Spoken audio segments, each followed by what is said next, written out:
Kacey Green and Luna here again today. And today we are on our way to get some soft serve ice cream and to not get run over by our neighbors.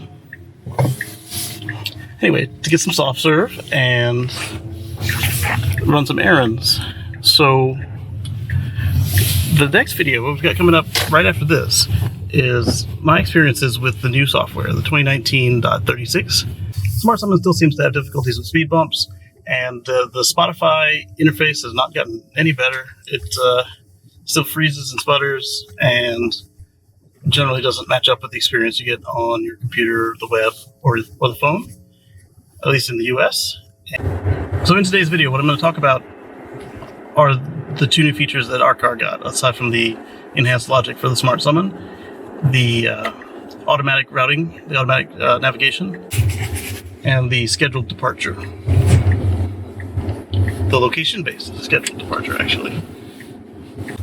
And then I also retackled the parking lot where we first started tracking the Smart Summon update status, where the car suddenly had trouble navigating the parking lot. So right now we really need your help. We want to ask you to please like this video, and then subscribe to the video, and then share the video with a friend and have them subscribe as well. We're trying to get to 1,000 subscribers by the end of the year, and right now we're sitting at this recording, we're sitting at 320, and so we've got quite a ways to go, but this is not an impossible goal. And what that will do is it'll open up some more features for the channel so that we can bring you some more content, and we think that it'll be fun. And so without further ado, we will catch you in the video.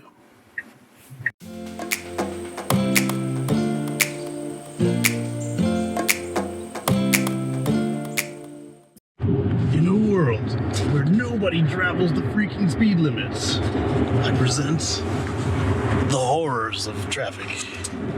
Actually, they're doing pretty close to the speed limit now, but when I started this, they were doing substantially under the speed limit, like 10, for no reason whatsoever. Anyway, back to the adventures of going to get ice cream.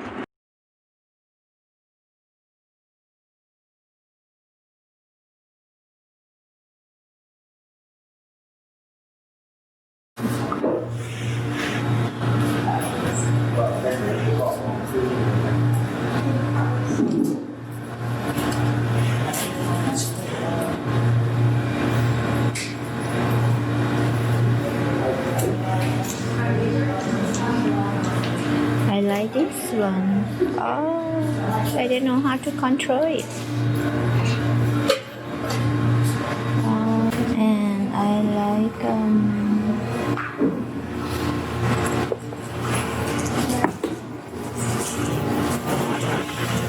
where to put this one too. Okay, so I just did a summon, a come to me summon, in the same parking lot that the car had. Sorry, the guy had the signal on, but then he was moving too quick. Anyway, I just did a smart summon in the parking lot where the car had the troubles with in this video, and it handled it quite well. It paused for pedestrians, it paused for cross traffic. I just held the button down and it came to me, and it was fine until this guy with a Jeep decided that he was gonna like race to his parking spot, and he gave me a dirty look. But other than that, the car did exactly what it was supposed to do. I also have a video here to show you the best way to interact with people on the road in the parking lots so that you don't block traffic on these versions of Smart Summon, because it's almost there, but it's still not 100%. It's, I'd say, 95% of the way there. It does a really good job compared to the initial release, and then that weird messed up release they gave us the second time around, where it was afraid to go in reverse. And I say afraid, where it pretty much just downright refused to go in reverse. And this morning I got in the car. It's Veterans Day, so I didn't actually have to go to work, and the auto navigation worked perfectly. It had work dialed in there. Tomorrow I'm going to go ahead and try the smart departure. I don't have charging at the house, the apartment. I don't have charging at the apartment, but I do if I run an extension cord and deal with all that jazz. So I don't have regular charging where I park the car at the moment. So I'm going to see how it does, see if I can get a car that doesn't have a smashed out iced battery that won't regen in the morning. And if that works, then I'll just turn it on, and then whenever I do get moved to a place that has charging again, it'll just be ready. It'll precondition and it'll do all that from shore power instead of from its own battery, which will be fun. And so with that, I'm extremely excited to see how the how the new version of the preconditioning goes. I forget what they call it.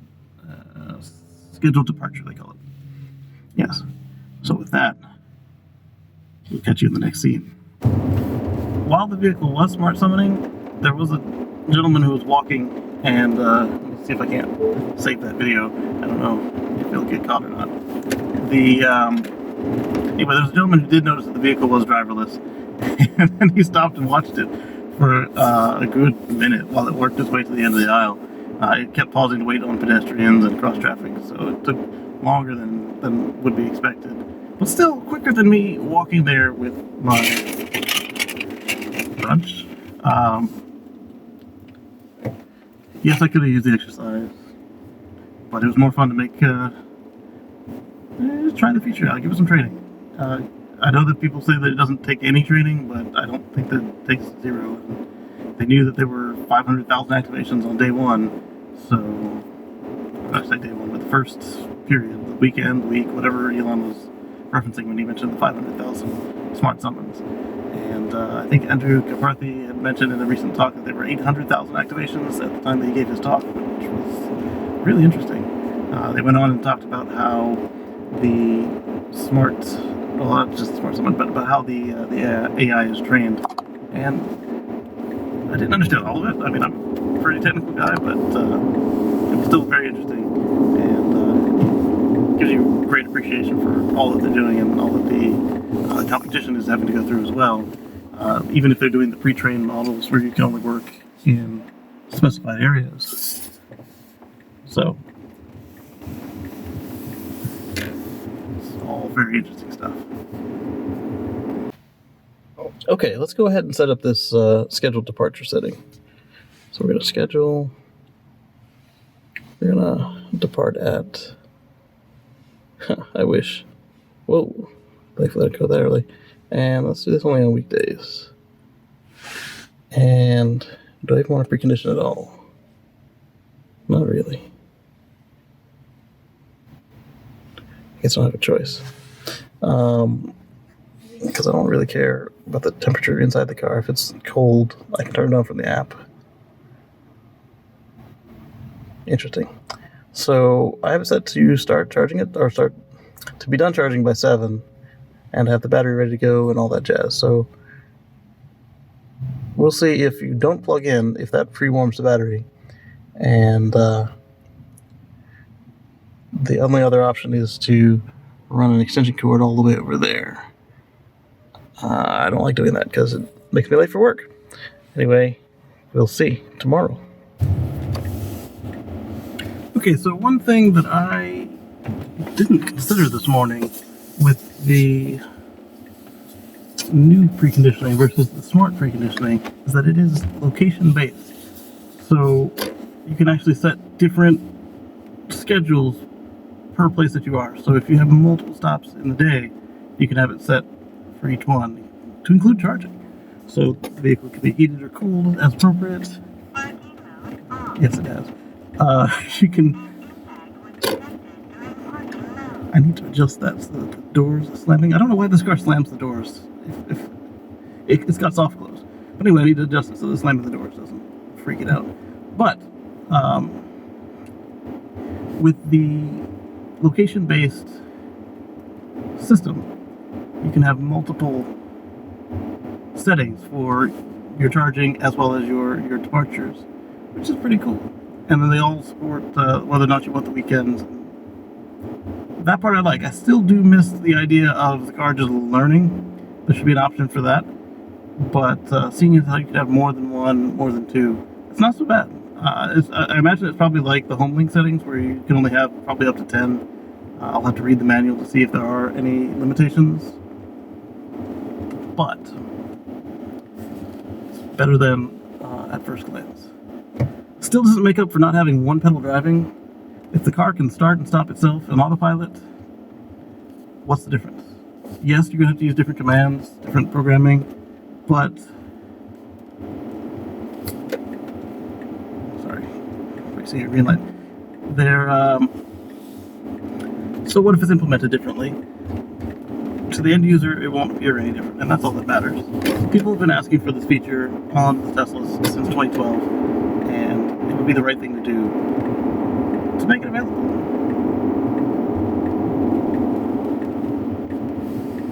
Red light. So, the one pedal driving.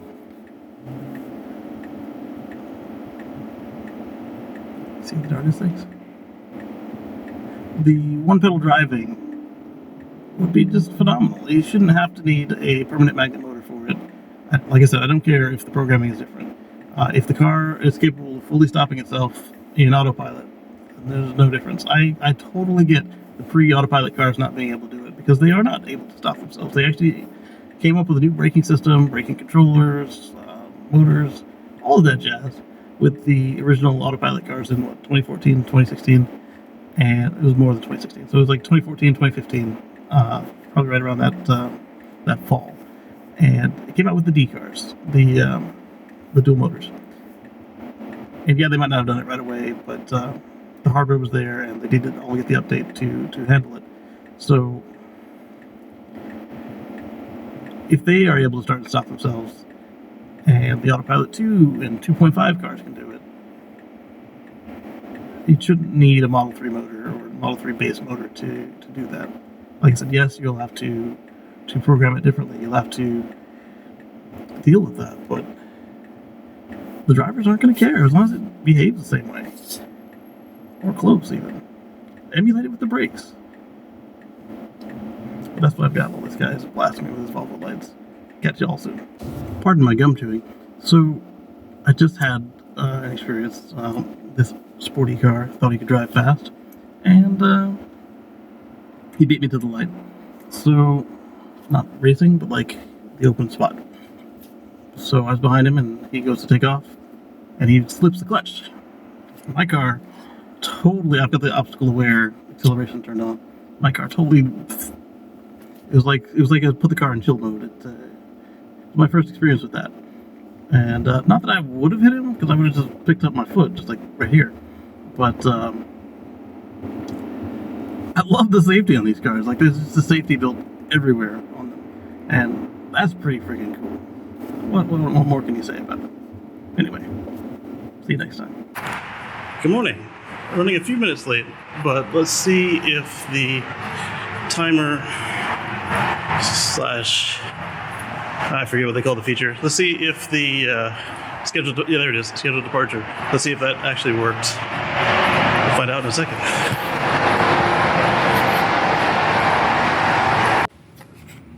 That wasn't me, that was the ceiling. Yes, I know. So the car is definitely up to temperature. It showed me 3 dashed lines, and they went away. So let's see how the regen behaves, and we'll catch you later. So the car used about 2% overnight, probably including the warm-up. The regen isn't completely there, but it does seem that there's more than there would be for this temperature. And the automatic navigation did its thing. So I imagine that if I actually had the car plugged in, then it probably would have been fully up to temperature with fully prepared regen. So it's not a bad trade-off. So the battery was definitely preheated. It wasn't fully preheated. I don't know if it's because I was late and it cooled down, or if it's just limited when it's not plugged in. But that's pretty cool. It was definitely much more predictable, and it heated up before I actually made it to work, so that's a plus. Next step is to try it in frigid weather. Tonight it's supposed to get down to 25. I don't know what it'll be when I leave work, but it'll probably have to be another morning deal. I didn't see anything suggesting that this would work in the afternoon like the old smart preconditioning did. I really wish they hadn't removed that feature. To combine this with that would have been awesome, rather than to just replace it with this, oh yeah, I know what time I'm planning to leave. We don't always leave on time, but we are very predictable, and the car has been great at figuring it out. So maybe if they had an option to pick one or the other or both. But nothing we can do about it now. It's gone. Catch you on the flip side.